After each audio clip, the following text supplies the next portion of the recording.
It's a great opportunity to renegotiate terms. Yeah, I mean, the question is, where does that money go? You know, you either take on volatility in equity markets, or you take on bonds which are already, you know, very steeply priced. So, or you take a yield with real estate which is still relatively, you know, attractive compared to other asset classes. That's the question, and property hasn't got unattractive because of the Brexit vote. Right. But the capital is reined in on the risk spectrum. It, you know, had been moving out, more development, more develop the core strategies, value add plays.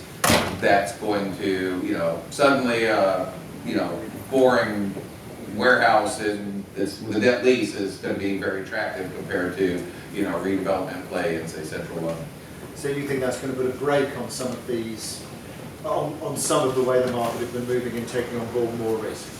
Oh, absolutely. We've already seen it. You know, we even see it in the U.S. People are, you know, backing up on the risk. I think that if you are able to position yourself as a player in distress and actually demonstrate a track record and a pipeline, certainly it's an opportunity. You'll probably have to have a really good hedging strategy and a really good set of risk factors, you know, to protect yourself. But it is absolutely an opportunity. I think people still want and need exposure to this market. It's just going to take an incremental level of diligence to get through a lot of concerns. It's going to be, if you have 10 meetings, maybe now it's 13 to 15 meetings to get people comfortable so that they can you know, sit in front of their board of pension fund trustees that don't know real estate really well and defend their life, so to speak, about why this is an opportunity now and why it should happen. And they're probably going to look for their consultant for, you know, even more confidence on why that should happen. So I think that absolutely it's an opportunity. The money is probably not, it's not going to stop flowing. It's going to be harder to get things done. And longer. And probably take longer. Asia, like Europe, is a very different market depending on the country you go to.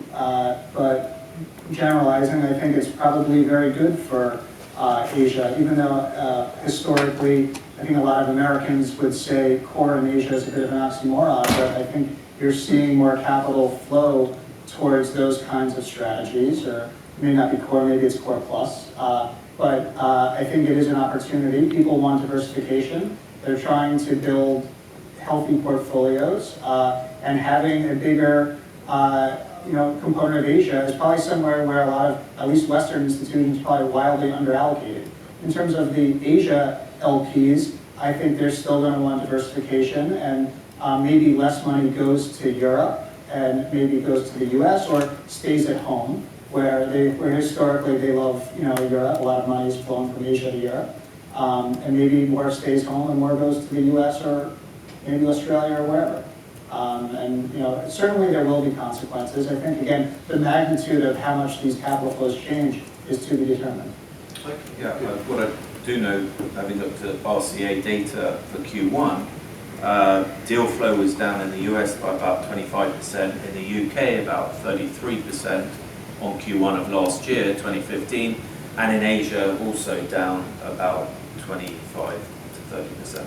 So, you know, globally, deal flow has slowed in 2016, partly due to all the sort of volatility in the equity markets at the beginning of the year. You know, how much of this is Brexit is probably marginal to date. We haven't mentioned going forwards, we'll see. We haven't mentioned the oil price, but certainly that you could argue that's correlated with the decline in the UK residential market, at least on the high end. You mentioned end of 2014, 2015. That could have had a lot of Middle Eastern buyers on the sidelines or without money. I mean, there's a lot of factors trying to, you know, that do come into play and is trying to figure it all out. I don't think anyone really has the answer, unfortunately.